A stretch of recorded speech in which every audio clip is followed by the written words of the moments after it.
अस्सलामुअलैकुम वरहमतुल्लाहि ताला वबरकातुहू। उम्मीद होगी कि आप तमामी हज़रात खैरियत के साथ होंगे। इंशाअल्लाह मैं भी खैरियत के साथ हूँ। मैं आपका भाई डॉक्टर मोहम्मद वसीम आज आपकी बारगाह में एक बहुत शानदार वीडियो लेकर हाज़िर हुआ हूँ, जिसके बारे में मैं आपको बताने वाला हूँ कि अगर नमाज के दौरान आपको जमाही आ जाए और वो नमाज चाहे फ़जर की हो, ज़ुहर की हो, असर की हो, मगरिब की हो, इशा की हो, या किसी भी वक्त की आप नमाज़ पढ़ रहे हैं, सुन्नत पढ़ रहे हैं, फ़र्ज़ पढ़ रहे हैं, नफिल पढ़ रहे हैं, तब उस दौरान आपको जमाही आ जाए और जमाही जब आ जाए तो आपको क्या करना है, और ये भी बताने वाला हूँ कि उस जमाही से बचना कैसे है, जमाही को कैसे कंट्रोल करना है, उस जमाही को किस तरह से कंट्रोल करके बचा जा सकता है। तो वही बातें मैं आज आपको बताने वाला हूँ, और बताने के साथ साथ आपसे गुजारिश कर रहा हूँ कि अगर आप हमारे चैनल अंजुमन अरबाब सुखन पर पहली मरतबा तशरीफ़ लेकर आए हैं तो आप हमारे वीडियो को लाइक करके शेयर ज़रूर कर दें और चैनल को सब्सक्राइब करके घंटे वाला बटन ज़रूर दबा दें भाई।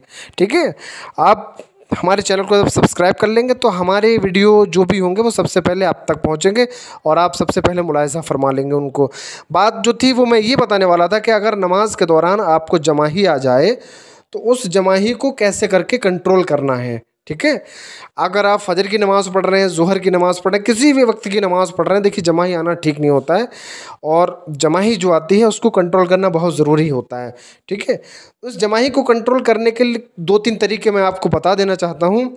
अगर नमाज के अलावा किसी भी वक्त में आपको जमाही आए, नमाज़ पढ़ रहे हैं तो एक अलग बात है, लेकिन नमाज के अलावा कभी भी आपको जमाही आए तो सबसे पहले इस चीज़ का ख्याल रखें कि बाएं हाथ की पुश्त यानी जो पीठ होती है उंगलियों की उल्टी तरफ से अपने मुंह पर लगाएं और उसके हाथ की हथेली को बिल्कुल सामने कर लें ताकि आपको जमाही कंट्रोल कर ली जाए। ठीक है, पहला तरीका।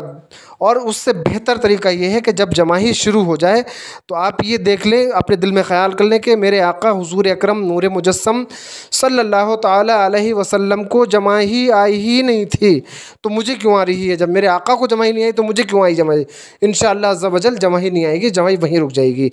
सबसे पहली बात। दूसरी बात मैंने बताया कि अपने बाएं हाथ की पुश्त को उल्टा करके अपने मुंह से लगा लें, ज़ोर से बंद कर लें ताकि आपका मुंह पूरी तरह से बंद हो जाए। ठीक है, ये बात रही। अब अगर नमाज के दौरान क्योंकि हमने नियत बांधी हुई है और बायां हाथ हमारा नीचे है, सीधा हाथ ऊपर है, तो इसमें आपको क्या करना है कि अगर नमाज के दौरान सबसे पहले अगर आपको जमाई आ रही है तो मुंह को आपस में दोनों जब दांतों को दोनों होठों को बंद करके ज़ोर से दबा लें ताकि बिल्कुल मुंह आपका नहीं खुल पाए। बहुत सारे लोग कंट्रोल कर लेते हैं, मैं तो इंशाअल्लाह अज़्ज़ा वजल अल्लाह की करम से बिल्कुल कंट्रोल इसी तरह से करता हूँ। और बिल इत्तिफाक अगर कंट्रोल नहीं होता है तो मैं दूसरा तरीका अपनाता हूँ। वो दूसरा तरीका ये है कि जब आपको जमाही आए तो जमाही आते वक्त आप अपने ऊपर के दांतों से नीचे के ओंठ को ज़ोर से दबा लें ताकि जमाही को कंट्रोल किया जा सके, जमाही को कंट्रोल किया जा सके। ये है दूसरा तरीका। अगर ये तरीका भी आपको कंट्रोल में नहीं लाने दे रहा है जमाही को, और जमाही रुक नहीं रही है और अपना प्रेशर बनाए हुए है, तो आपको चाहिए कि सीधे हाथ को लेकर अपने मुंह पर रख लें और बहुत ज़ोर से दबा लें ताकि जमाही और मुंह फैला सकते हैं, क्योंकि जमाही कंट्रोल नहीं हो रही है। आपने कोशिश करी है, और ज़्यादा कोशिश करना भी नमाज के दौरान ठीक नहीं है। आपने कोशिश करी, जमाही कंट्रोल नहीं हो रही है, तो आप इस तरह से रोक सकते हैं। अब रही कि उल्टा हाथ लगाने के, देखिए उल्टा हाथ भी लगा सकते हैं लेकिन बेहतर नहीं है नमाज में, क्योंकि हाथ को अदला बदली करना, ऊपर वाला हाथ है तो ऊपर वाले से लगा ली। हाँ, अगर रुकू में है, क़याम में है और अत्तहियात आप पढ़ रहे हैं तो उसमें क्योंकि दोनों हाथ फ्री है, कोई सा भी हाथ उठा सकते हैं, तब उस दौरान आप जो है बायां हाथ लगा लीजिएगा।